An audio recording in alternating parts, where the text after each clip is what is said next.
세종례 부분을 공부하도록 하겠습니다. 세종례 부분을 공부하도록 하겠습니다. 169쪽, 171쪽. 첫째 1. 세종례와 구원과의 관계 및 중요성을 말씀드리도록 하겠습니다. 일반 교회에서의 성례는 가톨릭에서는 7가지 성례를 이야기하고 있습니다. 7가지 성례. 그리고 개신교회는 2가지 성례를 이야기하고 있습니다. 그 성례는 개신교회에서 세례와 성찬례입니다. 세례와 성찬례가 아주 중요하지만 그렇다고 해서 구원의 필수 조건은 아니다, 이렇게 생각하고 있습니다. 오직 예수만 믿기만 하면 이미 구원받은 것이고, 구원받은 사람이 입교의식으로 또 예수를 믿었다는 그 고백의 표시로 세례를 받는 것입니다. 그리고 성찬례는 그 예수님의 오심을 기념하는 차원에서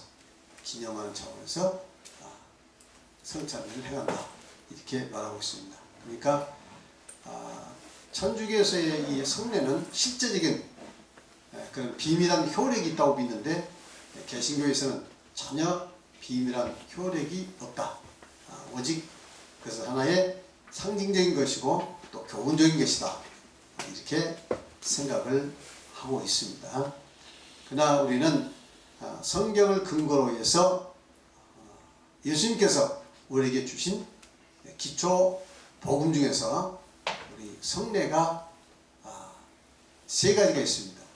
그 3가지를 우리가 살펴보시겠는데, 첫째 이미 세례를 살펴보았고, 성령은 성례에 해당되는 것이 아니라 이제 구에서 하나님께서 주시는 거고, 그리고 세종례가 있고 성찬례가 있습니다. 이것들이 예수님께서 다 구원과 대단히 밀접한 관계가 있다고 이렇게 말씀하고 있어요.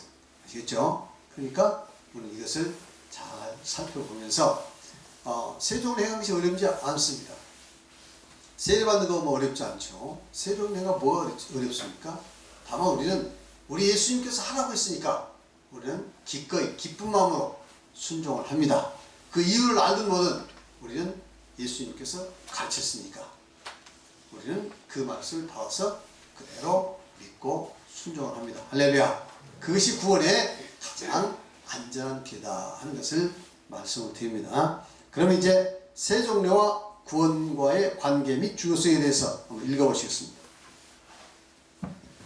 구원과 관련된 예수님의 말씀은 기록한 대로 믿고 순종하여야 합니다.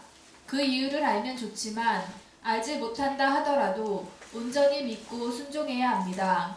예수님의 말씀은 옳다라고 믿고 긍정적인 측면에서 그 이유를 알아보도록 힘쓰는 것은 좋은 일입니다. 그러나 말씀이 이성적으로 이해가 되지 않는다고 말씀을 왜곡하여 해석하거나 무시해서는 안 되는 것입니다. 그렇습니다. 이 중요한 거예요. 예수님 말씀은 100% 옳습니까? 안 옳습니까? 왜 옳습니까? 예수님은 하나님 육신으로 이 땅에 오신 분이고, 예수님은 역사의 주인이시고, 예수님은 바로 인간을 구원하러 오신, 인간을 구원하시기 위해서 이 땅에 오셔서 우리 모든 인간의 죄를 대속하시고, 그리고 이 구원의 길을 지시하신 구원의 실체 되신 분이다. 믿습니까? 그래서 우리는 이 예수님의 이 말씀은 구원과 있는 관련된 이 말씀은 하나하나 자세히 살펴보고 우리는 그 말씀대로 살고 실천하도록 힘써야 합니다. 중요하죠. 그래서 예수님 말씀은 옳다 하는 긍정적인 측면에서 이제 그 이유를 알아보면 좋습니다. 그러나 이유가 안 맞다고 해서, 내 이치적으로 안 맞다고 해서 이건 아니야 하고 거부하면 안 된다 이 말이죠. 그 대표적인 것이 바로 세종례입니다. 세종례는 예수님께서 분명히 구원과 관계 있다고 이야기하고 수없이 아주 중요성을 강조했어요. 그런데 논리상으로는 왜 세종례를 행하여 구원했죠? 하는 이 논리상으로는 잘 맞질 않아요. 그러니까 논리적으로 안 맞으니까 논리 일관성을 갖기 위해서 오직 믿음으로만 구원받는다. 이렇게 해서 그 논리 일관성을 거기에 맞춰서 생각하다 보면 다른 건 다 필요 없는 거죠. 오직 믿으면 되는 거죠. 이런 식으로 논리의 어떤 일관성을 갖기 위해서 예수님께서 분명히 구원과 관계있다고 선언한 이것을 이렇게 부정해서는 안 된다. 그러나 이미 예수님께서 구원과 관계있다고 말씀했으면 그러면 그것이 옳다는 입장에서 왜 그랬을까 하고 그것을 좀 더 합리적으로 이해해 보려는 것은 중요합니다. 이해하시겠죠? 그러나 그 어떤 인간의 그 논리라든가 이치를 따져서 하나님의 이 예수님께서 구원과 관련된 말씀하셨는데 그것을 부인하면 절대로 안 되는 것이다 하는 것을 말씀드립니다. 그 다음에 하나님은 아담에게 선악을 알게 하는 나무는 따먹지 말라. 먹는 날에는 반드시 죽으리라 라고 하시며 죽는 이유를 설명하지 않으셨습니다. 그러나 마귀는 너희가 결코 죽지 아니하리라고 하나님의 말씀과 정반대되는 말을 했습니다. 그러면서 너희가 그것을 먹는 날에는 눈이 밝아져 하나님과 같이 되어 선악을 알 줄 하나님이 아심이라 라고 이유를 설명하며 하나님과 완전히 반대되는 결론을 합리화하였습니다. 이러한 이유 설명이 하와로 하여금 잘못된 결론을 믿게 하여 하나님의 명령을 자발적으로 어기게 했습니다. 그러니까 우리가 에덴 동산에서 예수님께서 아담에게 이야기했죠. 동산의 중앙에 있는 나무 열매는 뭐라고 먹지 말라고? 절대 먹지 말라. 먹는 날에는 반드시 죽으리라. 여기에 대한 논리적인 이유를 설명했습니까? 안 했습니까? 전혀 안 했죠. 먹지 마. 그러면 죽는다. 반대로 안 먹으면 영원히 산다. 그 이야기 아닙니까? 이 이야기를 전혀 논리적으로 예수님이 설명한 바가 없어요. 예수님은 그냥 선언적으로 말씀하셨어요. 그러니까 우리 인간은 하나님께서 선언적으로 하신 그 말씀을 믿고 순종하면 구원을 얻습니다. 영원히 삽니다. 그러나 하나님 말씀 먹이면 죽게 되는 거죠. 똑같은 이치입니다. 근데 마귀는 반대예요. 마귀는 뭐라고 했죠? 먹어라. 절대 죽지 않는다. 하나님과 정반대되는 이야기를 했죠. 그러면서 하나님과 하나님 명령과 정반대되는 이야기를 하면서 뭐라고 그 이유를 설명합니까? 내가 이것을 먹으면 눈이 밝아져서 하나님같이 되어 선악을 알 줄 하나님이 아심이라. 이렇게 이야기했죠. 그러니까 하나님은 먹으면 반드시 죽는다. 마귀는 결코 죽지 아니라. 먹어도 결코 죽지 아니라. 근데 하나님과 반대되는 이 말을 믿도록 하기 위해서 이제 합리적인 설명이 들어갔는데, 그렇죠? 합리적인 설명을 했죠? 그러니까 하와는 그 합리적인 설명을 받아들이고 하나님의 말씀을 완전히 부인하고 버리고 마귀의 말씀을 순종한 거예요. 그러니까 이 이유라는 것, 논리라는 것은 굉장히 중요합니다. 우리 인간 논리적 존재예요. 논리를 따라 삽니다. 그건 이성적이니까, 이치적이니까. 그런데 꼭 인간의 논리에 맞아야만 되는 것이냐? 하나님 말씀이 그건 아니라는 거죠. 인간의 논리에 전혀 맞지 않다 해도 하나님께서 명령하셨으면, 그리고 예수님께서 구원에 관련해서 명령하셨으면 우리는 그 말씀을 100% 믿고 순종해야 합니다. 할렐루야. 우리는 구원받기 위해서 믿음 생활합니다. 이 세상에서의 삶 중요하죠. 이 세상에서 열심히 살아서 부자로 살고 열심히 살아서 높은 자리에 올라오고 열심히 노력해서 이 세상에 명예를 얻는 거 얼마나 중요합니까? 저는 여러분들이 열심히 노력해서 이 세상에서도 잘 살길 바랍니다. 그러나 그보다 더 중요하고 그보다 100배 1000배 중요한 것은 바로 구원받는 줄 믿습니다. 이것을 확실히 하고 전 여러분들이 믿음 생활을 하시길 바라고, 그리고 이것을 마음속으로 확증한 이후에 열심히 이 세상 살면서 하나님의 영광을 위해서 하나님 뜻대로 하나님 기쁨 되는 귀한 인생이 되시길 바랍니다. 읽어보시기 바랍니다. 그러므로 구원을 사모하는 성도는 말씀이 이해되지 않는다 하더라도 구원과 관계된 분부의 말씀은 있는 그대로 믿고 순종하여야 할 것입니다. 그러한 믿음과 순종이 요구되는 가장 중요한 성례가 바로 세례, 성찬례입니다. 세례는 이미 말씀했으므로 여기서부터 세종례와 성찬례가 구원에 얼마나 중요한 것인가를 잘 상고해 보기로 하겠습니다. 그렇습니다. 다음. 계속. 세종례는 일반적으로 구원과 관계없는 교훈적인 내용으로 생각을 합니다. 그러나 자세히 살펴보면 교훈 이상의 중요한 영적 비밀이 숨겨져 있습니다. 구원과 관련된 예수님의 분부입니다. 편견을 버리고 구원을 사모하는 진실된 마음으로 다음의 내용을 살펴보시기 바랍니다. 그렇습니다. 이 세종례는 일반적으로 거의 개신교나 가톨릭이나 성례로 인정하지 않습니다. 하나의 교훈적인 차원으로 이해를 합니다. 그런데 그 세종례가 무려 요한복음 13장 전장에 기록되어서 그 세종례에 관한 이야기인데 그걸 자세히 읽어보면 이게 정말 교훈적인 것만인가 이게 교훈적이 아닌 거기에는 구원의 아주 비밀한 중요한 내용이 거기에 숨겨져 있다 이 말이에요. 그러니까 우리는 이유를 알든 모든 예수님께서 명령했으면 순종을 해야 합니다. 할렐루야. 그것이 중요한 거예요. 세종례한 거 어려운 거 없습니다. 아니 발 한 번 시켜준 거 뭐가 어렵습니까? 오히려 더 나은 거죠. 근데 왜 그것을 예수님께서는 분명히 구원과 관계있다고 말씀했는데 왜 구원과 관계없다고 그것을 배제시키냐 이거죠.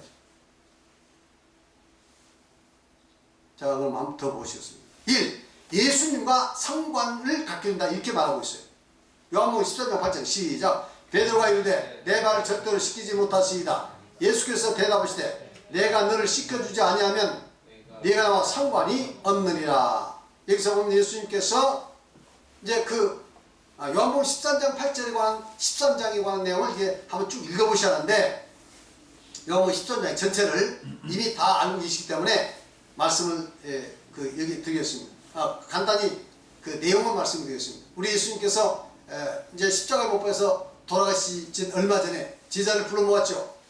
모아놓고 그리고 제자들을 사랑하시되 끝까지 사랑하신다고 말씀하시면서 이제 예수님께서 겉옷을 벗으시고 수건을 두르시고 그리고 물을 가져다가 제자들의 발을 하나하나 씻겨줬습니다.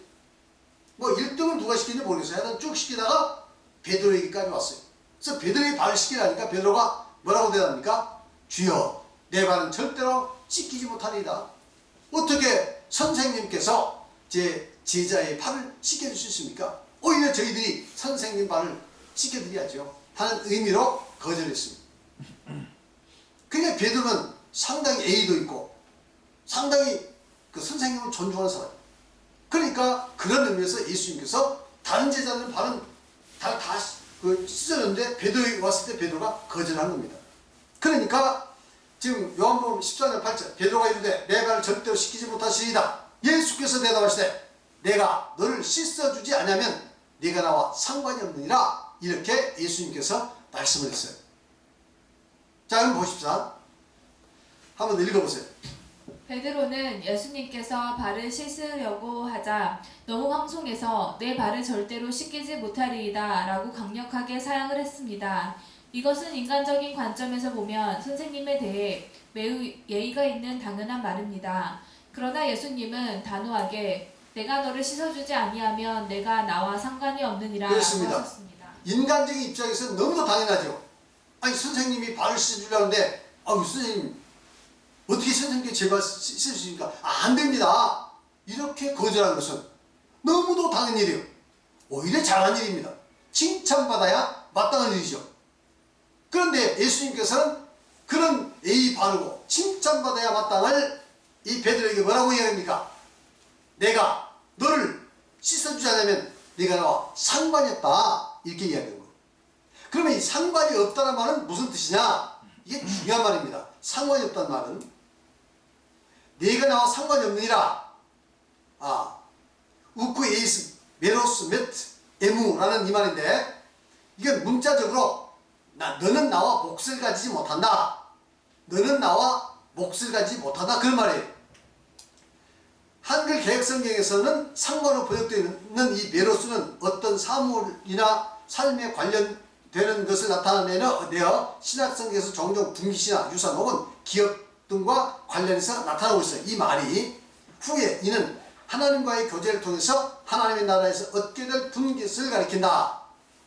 그러기에 예수님은 만일 발을 씻기지 않으시면 자신과 아무런 관계없을 뿐 아니라 아무런 기업도 분깃도 없음을 강조하신다. 이건 이제 카르스 종합주석에 그렇게 해석을 하고 있습니다. 해석은 이렇게 하고 있으면서 실제적으로 세종로가 구원이 있다고 생각지도 않고 또 그것을 성례로서 행하지도 않습니다. 우리는 이 내용을 봤을 때 이 세종례가 얼마나 중요한지, 우리 예수님께서 발을 씻어주는 것이 얼마나 중요한지 이제 계속해서 보시면 아실 겁니다. 자, 그 다음에 읽어보세요. 이것은 세종례가 구원에 있어서 얼마나 엄중한 것인지 알 수 있습니다. 이것은 교훈적인 차원을 넘어서 구원과 절대적인 관계가 있음을 보여주고 있습니다. 이러한 세종례를 단지 교훈적인 것으로 치부하고 하면 좋고 안 해도 관계없다고 생각하는 것은 예수님의 뜻은 완전히 무시하는 것입니다. 구원을 사모하는 사람들이 어떻게 그렇게 할 수 있겠습니까? 세종례를 행하는 것은 어려운 일이 아니라 믿음만 있으면 간단하게 순종할 수 있는 그렇습니다. 것입니다. 믿음만 있으면 간단하게 순종할 내용을 오직 믿음으로 구원받는다는 이 논리의 일관성을 갖기 위해서 세례도 부인하고 이 세종례도 부인하고 심지어 성찬례도 교훈적인 차원으로 생각하고 이것은 잘못된 겁니다. 이치 맞든 안 맞든 우리 예수님께서 이렇게 말씀하셨으면 우리는 100% 믿고 순종할 줄 믿습니다. 아멘. 그게 구원인 거예요. 구원이 얼마나 중요합니까? 이 문제 때문에 구원 못 받는다면 얼마나 애써갈 일이겠습니까? 우리는 하늘나라 가본 적 없습니다. 누구도 하늘나라 갔다 와가지고 뭐 증거할 수도 없는 거예요. 그렇다면 우리는 오직 뭘로 하늘나라 갈 수 있는 것을 확증할 수 있습니까? 하나님 말씀으로. 우리 어떤 인간의 이론이 아니라 하나님 말씀으로. 할렐루야. 그래서 예수님께서 이렇게 말씀하셨으면 우리는 이와 같이 믿고 순종할 줄 믿습니다. 자, 두 번째, 제자들에게 행하기를 명령하시며 본을 보이셨습니다. 요한복음 13장 10절 시작. 내가 너에게 행한 같이 너희도 행하게 하려 하여 본을 보였느니. 여기서 내가 너희에게 행한 것 같이는 뭐죠? 제자들이 예수님의 발을 씻은 것처럼 내가 행한 것 같이 너희도 발을 씻으라는 거죠. 그래서 내가 본을 보였다. 너희도 발 씻도록 본을 보였다는 겁니다. 예수님의 삶은 여러 가지로 해석될 수 있지만 그 중에 중요한 것 중에 우리 인간의 본을 보이기 시켜서 있던 것인 거예요. 왜 우리 예수님께 세례 받으셨죠? 예수님이 죄가 있었습니까? 회개할 일이 있었습니까? 근데 왜 세례 요한에 가서 그 세례를 받았습니까? 세례 요한에 세례를 받으러 갔을 때 세례 요한이 거절했습니까? 거절 안 했습니까? 거절했죠. 아니 선생님께서 어떻게 나한테 세례 받으셔야 합니까? 오히려 제가 선생님께 세례를 받아지요. 저는 선생님의 신들매를 들 수도 없습니다. 이렇게 이야기했을 때 예수님이 뭐라고 했습니까? 우리가 이렇게 하여 모든 의를 이룬 것이 합당하니라 이렇게 말씀했잖아요. 마태복음 3장에. 그러니까 예수님께서 이 회개할 일도 없고 죄산 받을 일도 없는데 세례원의 세례를 받은 것은 하나님의 의를 위해서, 그래서 우리에게 본이 되도록 하신 겁니다.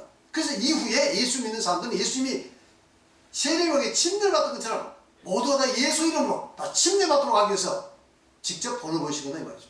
할렐루야. 그래서 예수님께서 제자들의 발을 씻어주신 것은, 지금 말씀하신 것은 내가 이와 같이 행하는 것은 너희도 행하려 하여 이것 행하도록 내가 본을 보였다 이렇게 말씀했습니다. 그러니까 예수님께서 발을 씻은 것처럼 우리도 발 씻는 것을 행해야 한다 하는 것을 말씀하고 있습니다. 읽어보세요. 예수님은 직접 제자들의 발을 씻겨주시면서 내가 너희에게 행한 것 같이 너희도 행하게 하려 하여 본을 보였노라 라고 했습니다.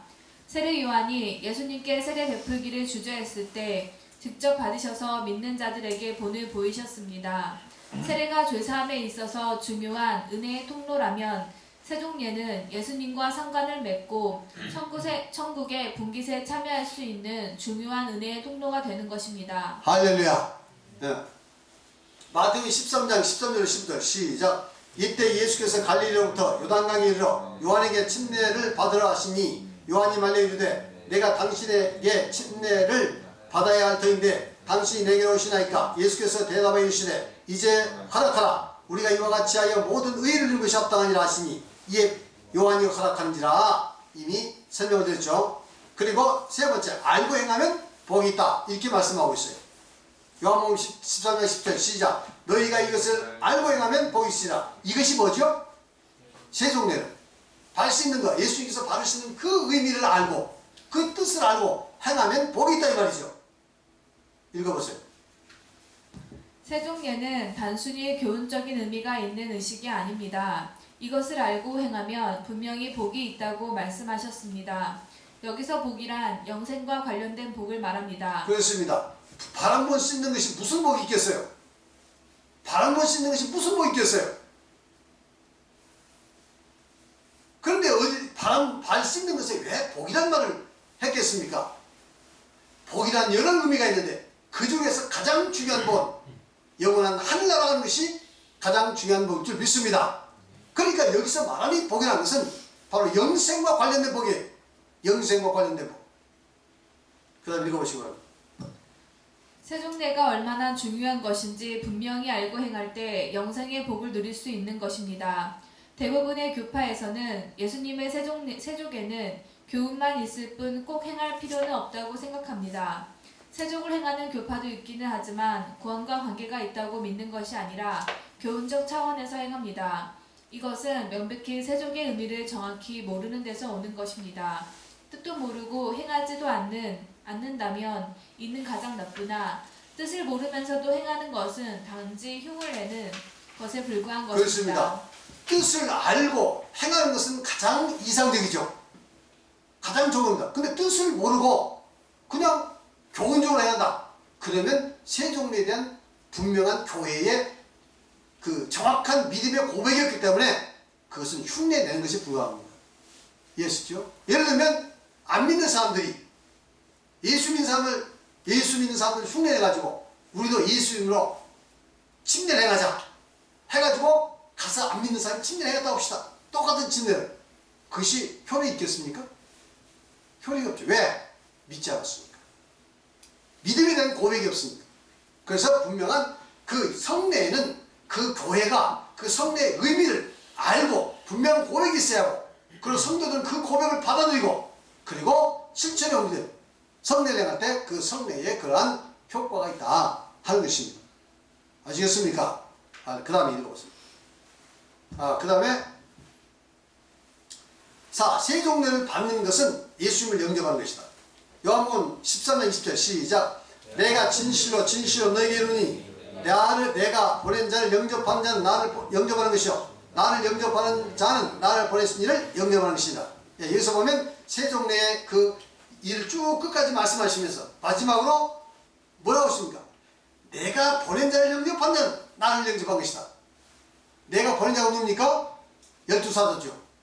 나중에 12사도가 이제 그 일을 행하, 예수님을 대신해서 세례를 베풀고 예수님을 대신해서 성례를 행하고 예수님을 대신해서 세족행하고 성찬행하 아닙니까?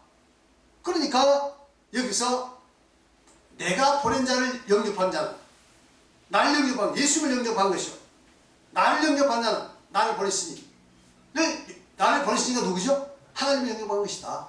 그러니까 이 세종례의 의미를 정확히 알고 교회에서 행하는 그 세종례를 받아들이는 것은 예수님을 받아들이는 것이고, 예수님을 받아들이는 것은 바로 하나님을 받아들이는 것이다. 이렇게 예수님께서 설명을 하고 있습니다. 할렐루야. 그 다음에 읽어보세요. 제자들의 발을 씻겨주시며 제자들이 예수님을 대신해서 발 씻는 것을 받아들이면 예수님을 받아들이는 것이 되고 또 예수님을 보내신 하나님을 받아들이는 것이 된다고 말씀하십니다. 그런데 세종례가 구원과는 아무런 관계가 없다고 말하는 사람들이 예수님을 어떻게 영접했다고 말할 수 있겠습니까? 예수님을 영접한다는 것은 믿을 뿐만 아니라 구원에 관계된 분부를 받아들이고 순종하는 것을 말합니다. 그렇습니다.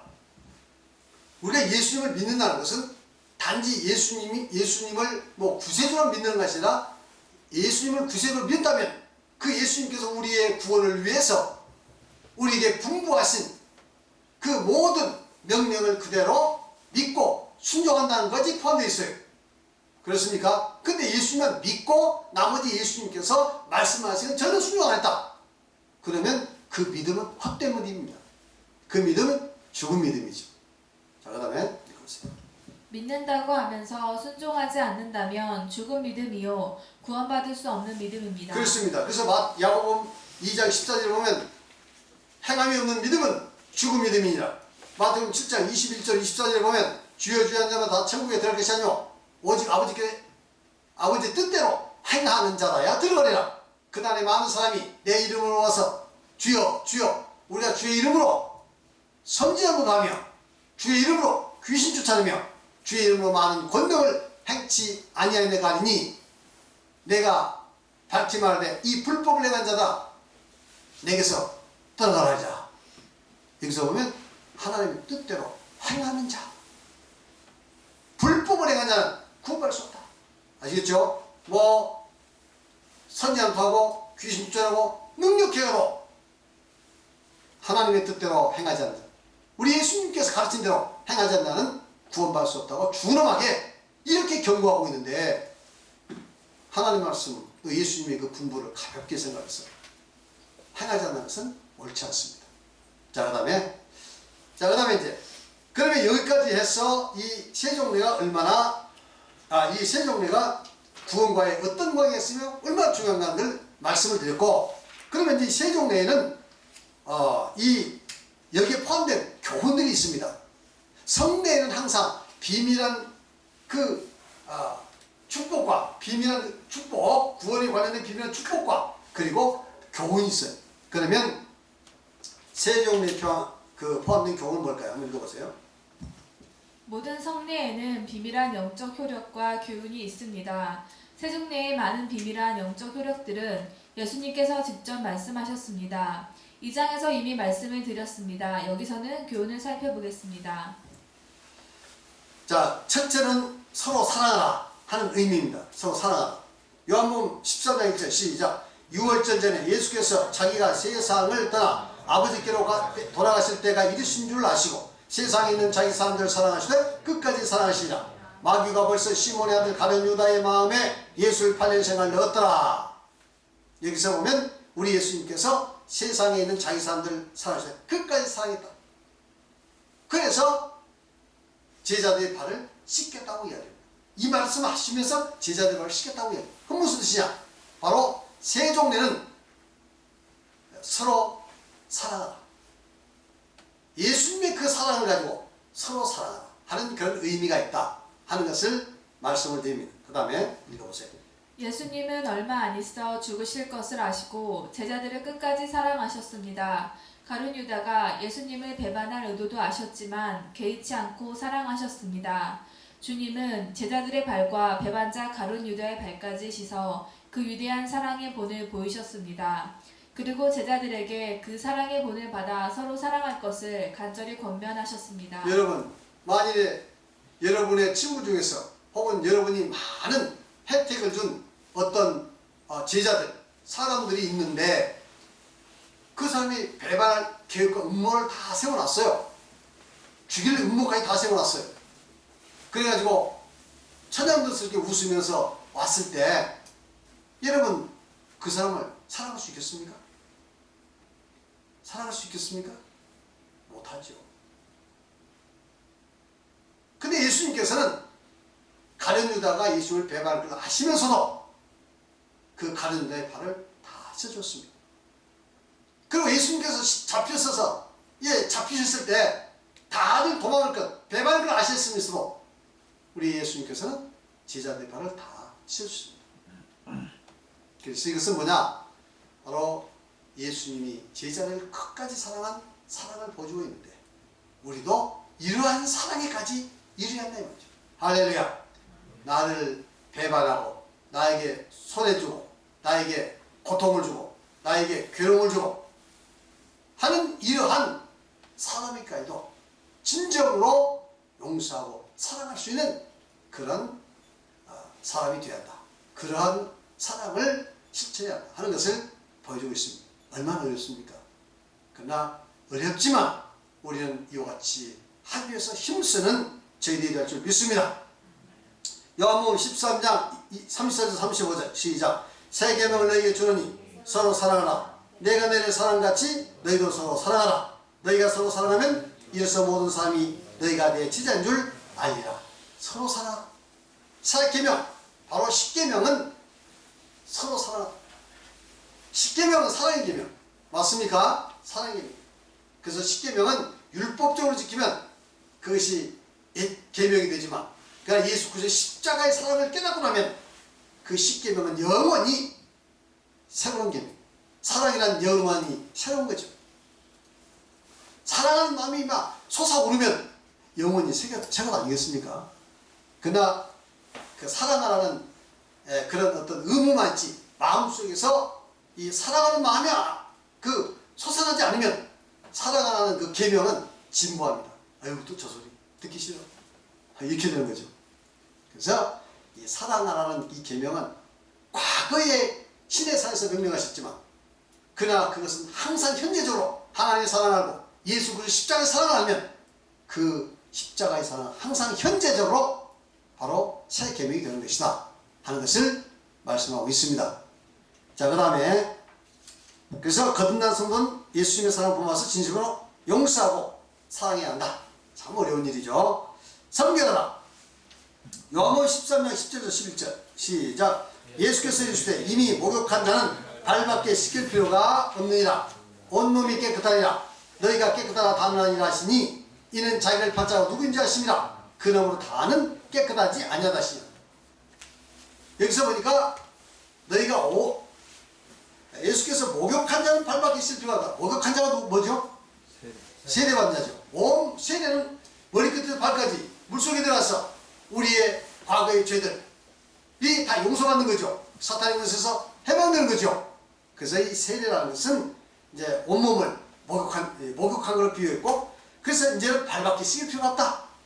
너희가 온몸이 깨끗하지만 이미 세례 받아서 우리가 하나님 앞에서 깨끗한 존재로, 의로운 존재로, 거룩한 존재로 이렇게 지금 거듭났지만, 그러나 단 아이다. 단 아이란 말은 그 중에서 가룟 12 중에서 가룟 자가 이미 악한 마음을 품고 있으니까 가룟 자에 관한 이야기지만, 또 개인 개인으로 보면 우리가 깨끗하긴 하지만 사실은 우리도 아직 죄성이 남아 있어가지고 우리 부족한 거 많이 있지 않습니까? 그래서 우리 예수님께서 이제 걸어가면 아무리 그 과거에는 이제 과거 분들은 그 샌들을 신고 다니기 때문에 어디 멀리 가서 강에 가서 모여오는 동안에 다시 발이 먼지가 묻습니다. 그럼 집에 와서 다시 그 발을 씻고 방에 들어가야 돼요. 아무리 목욕했어도. 아시겠죠? 그러니까 그건 뭘 말하냐면 이 발은 행위를 상징하고 있는데, 앞으로 우리가 인생을 살아가면서 아무리 세례받아서 죄산받다 하지만 거룩하게 의롭다 칭함받고 거룩하게 되었고 하나님 자녀가 되었지만, 그럼에도 불구하고 우리는 삶 속에서 우리가 행동하는 가운데 잘못이 있다 이 말이죠. 그럼 그것을 끊임없이 씻어가야 한다. 그래서 우리는 끊임없이 스스로를 거룩하고 깨끗이 하면서 노력해야 한다는 것을 지금 보여주고 있습니다. 읽어보세요. 목욕한 자는 발밖에 씻을 필요가 없느니라 라고 했습니다. 목욕한 자는 온몸이 깨끗하니라 라는 말과 연결되어 있습니다. 목욕한 자가 온몸이 깨끗하게 되었다는 것은 세례로 모든 죄를 씻었다는 의미입니다. 발밖에 씻을 필요가 없느니라 라고 했으며, 그러므로 너희가 깨끗하나 다는 아니니라 라고 했습니다. 제자들은 세례를 받아 죄 씻음과 죄 용서를 받아 깨끗하게 되었으나, 가룟 유다는 예수님을 팔려는 사악한 마음을 가지고 있으므로 더러워졌다는 것입니다.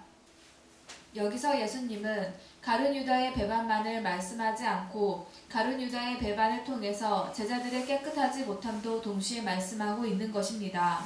따라서 발밖에는 씻을 필요가 없느니라, 다는 깨끗하지 아니하다 하시며 모두에게 발을 씻기신 것입니다. 이는 발 씻는 것을 통하여 가룟 유다도 깨끗해야 할 것과 제자들도 깨끗해야 할 것을 촉구하신 것입니다.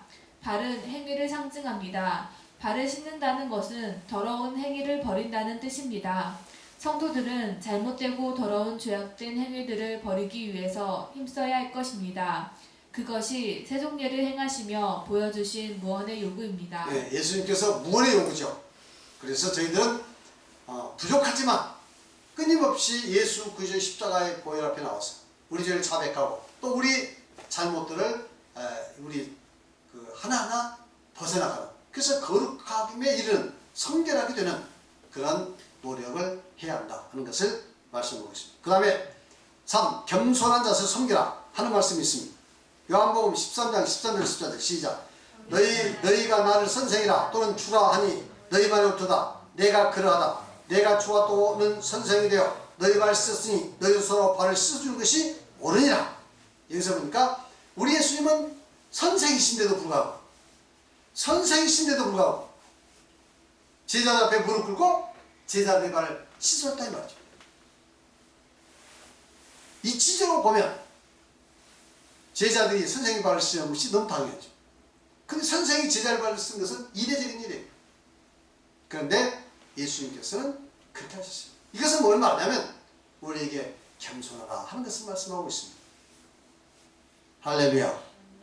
겸손한 자세로 섬기라는 거죠. 사실 교회 공동체와 이 세상의 공동체는 다릅니다. 세상의 공동체는 힘을 바탕으로 해서 섬김을 요구합니다.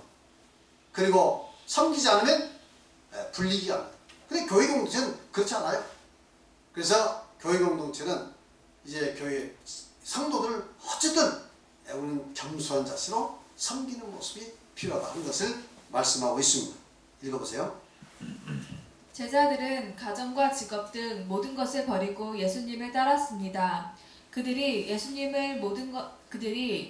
모든 것을 버리고 따른 이유는 예수님께서 메시아로서 이스라엘의 왕이 되면 더 큰 세속적 부귀 영화를 누리기 위해서였습니다. 이미 이거 많이 말씀드렸죠. 제자들이 예수님 따를 때 무슨 천당 간다, 구원받는다 하는 그런 의식은 없었어요. 예수님이 왕이 되면 자기 또 이 세상에서 부귀 영화를 누릴 수 있다 하는 그 소망으로 모든 걸 버리죠. 어떤 사람은 하기를 욕심 버리고 모든 것을 버리고 욕심을 채운 거죠. 모든 걸 버리고 욕심을 채웠어요. 더 큰 욕심을 채운 겁니다. 사실은. 읽어보세요. 그래서 제자들은 예수님이 왕이 되시면 누가 더 높은 자리에 앉느냐를 두고 다투었습니다. 이러한 제자들에게 세속례를 통하여 교회 공동체 안에서 참된 섬김이 무엇인지 그 모범을 보이신 것입니다. 그리고 다음과 같이 말씀하셨습니다. 이제 마태복음 20장 28절로 20절 28절 보면 제자들이 막 예수님께서 예루살렘에 입성해서 왕이 될 줄 알고 벌써 다퉜잖아요.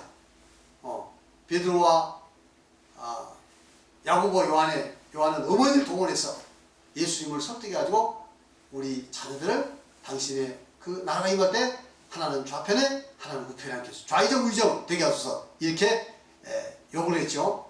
그러니까 우리 다른 제자들은 아주 분노했습니다. 그걸 보고 그때 예수님께서 이제 말씀했죠. 내가 섬김을 받아온 것이 아니라 섬기려고 도리어 많은 사람 목숨을 많은 사람의 대속으로 주려 한다 이렇게 말씀했죠. 자, 요한복음 13장 16절 시작. 내가 진실로 너희에게 이르노니 종이 주인보다 크지 못하고 보냄을 받는 자가 보낸 자보다 크지 못하니 너희가 이것을 알고 행하면 복이 있으라 이렇게 말씀하고 있습니다. 종이 주인보다 크지 못하고 보냄을 받는 자가 보낸 자가 크지 못하다. 읽어보세요. 종이 주인보다 크지 못하고 라고 하셨습니다. 예수님은 주인이요 종된 제자들보다 크시지만 무릎을 꿇으시고 제자들의 발을 씻기셨습니다. 교회에서 큰 자가 되려면 종처럼 섬기는 자가 되어야 한다고 겸손히 섬길 것에 대한 모범을 보이신 것입니다. 이러한 내용을 알고 행하면 복이 있다고 하셨습니다. 따라서 성도는 세상적인 헛된 명예나 교만한 마음을 버리고 자신을 낮추고 성도를 진심으로 겸손히 섬기는 자가 되어야 할 것입니다. 할렐루야. 아주 중요한 겁니다. 정말 우리가 겸손한다는 것은 너무너무 어려운 일입니다. 너무너무 어려운 일이에요. 그래서 교회 공동체에서는 특별히 우리가 더 많이 충성한 사람일수록 더 많이 겸손하는 했을 때 그 충성이 더욱 빛나고 더 영광스럽고 또 하나님 앞에서 크게 인정할 수 있다 하는 것을 말씀드립니다. 그 다음에 네 번째, 진심으로 용서하라.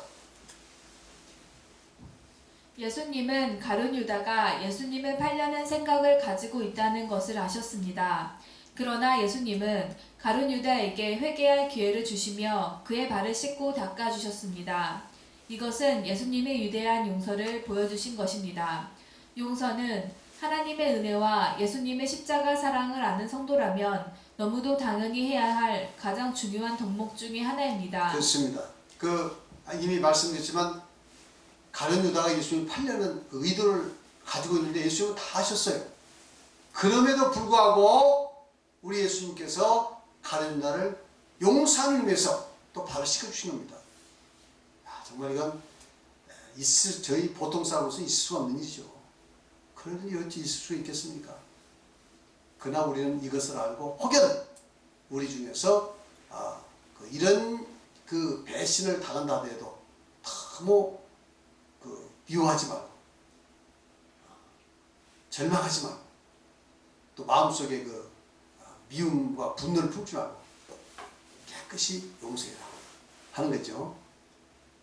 참 말은 쉽습니다만 굉장히 어려운 일이죠. 자, 그 다음에 읽어보세요. 진정한 용서를 통하여 더욱 하나님의 자비와 응답을 받을 수 있는 그렇습니다. 것입니다. 우리가 진정으로 용서했을 때 하나님의 자비와 또 우리 기도의 응답이 있을 수 있다 하는 것을 말씀드리고 있습니다. 그 다음에 또한 용서는 교회 공동체를 아름답게 세워가며 성도의 가정과 삶을 행복하게 하는데 가장 중요한 요소입니다. 용서라는 것은 이 교회 공동체를 행복하게 하는데, 용서는 뭐죠? 잘못한 사람을 이해해 주는 게 용서잖아요. 이게 중요합니다. 그리고 교회도 마찬가지죠. 서로 부부간에도 서로 잘못을 이해해 주고 용서해 줘야 이게 서로가 화목이 되고 합이 되는 거지. 조그마한 하나 가지고도 용서 못해서 그럴 수가 있어 하고 서로 다투게 되면 계속 불화가는 거죠. 그래서 용서는 가정 공동체나 교회 공동체나 어디에서나 이 화목하고 행복할 수 있는 가장 중요한 요소다. 할렐루야. 모든 사람이 나에게 잘해주면 내가 못할 게 뭐 있겠습니까? 다 행복하죠. 모든 사람이. 그러나 인간은 다 불의의 사람이 있기 때문에 여러 사람들의 가치관이 다르기 때문에 서로가 이렇게 갈등이 있을 수가 있는 거죠. 그런 갈등적인 요소, 나를 불편하게 하는 이 요소들을 이것을 이렇게 이해해주고 또 용서할 수 있는 이런 것이 대단히 중요합니다. 그 다음에 용서는 예수님의 사랑으로 상대와 자신을 진실로 사랑하는 것이며 모든 판단을 하나님께 맡기는 것으로 참된 믿음이 있다는 증거입니다. 용서라는 것은 예수님의 사랑으로 상대와 자신을 진실로 사랑하는 거예요. 이게 용서라는 것은 나를 사랑하고 상대만 사랑해 나를 사랑하는 겁니다. 용서보다 분노를 품고 있으면 이건 고통스러운 거예요. 나를 불행한 거예요. 그것이 지나치면 이건 이제 정신적인 문제가 생기는 거예요. 비통해서 자살하기도 하고, 그리고 극단적인 행동을 하기도 하고, 그리고 그 분노 속에서 얼마나 고통을 나갑니까? 그래서 이 용서라는 것은 상대를 사랑할 뿐만 아니라 진정으로 누굴 사랑한다? 나를 사랑하는 것이다. 이것을 여러분 아시기 바랍니다. 그리고 모든 판단을 하나님께 맡게, 하나님이 하시죠. 하나님께서 하시죠. 제가 그런 고통을 당할 만한 있으면 당연히 고통을 당해야죠. 그러나 제가 그런 고통을 당할 만한 일을 하지 않는데도 불구하고 상대가 나에게 고통을 당하면 하나님이 하시죠. 그리고 모든 판단을 누구에게 맡겨드려요? 하나님께 맡기는 것. 이것이 진정한 믿음의 증거라는 거죠. 이게 믿음의 증거예요. 자, 그래서 여기까지 오늘 세종례에 대해서 말씀을 드렸습니다. 세종례와 같이 대단히 중요한 그 영적 교훈과 또 비밀한 구원에 관련된 비밀한 그 예수님의 분부가 있고, 그리고 또 교훈들이 있습니다. 그래서 저희 교회에서는 세례와 더불어 세종례를 예수의 명령에 따라서 우리는 믿고 실시하고 있습니다. 실천하고 있습니다. 할렐루야. 얼마나 감사합니까? 기도하시겠습니다. 하나님 감사합니다. 오늘도 주의 앞에 나와서 이 귀한 말씀을 상고하게 하여 주시니 감사합니다. 우리 예수님께서 제자들을 사랑하시되 끝까지 사랑하셔서 제자들의 발을 씻어주셨습니다. 예수님께서 발서 주신 이 발시스는 예수님과의 그 분깃을 갖게 되는 참으로 소중한 구원과 관련되는 예수인 줄 믿습니다. 예수님께서 실천하시고 명령하셨으므로 저희들 믿고 충실히 실천할 수 있는 저희들 되게 하여 주시니 감사합니다. 또한 이 세종례의 교훈을 본받아서 서로 사랑하고 겸손히 섬기고 또한 아버지 하나님 용서하는 그런 저희들 다 될 수 있도록 깨달음 주시고 실천할 수 있는 힘과 능력 허락하여 주시옵소서. 감사드리며 예수 그리스도의 이름으로 기도를 쌉니다.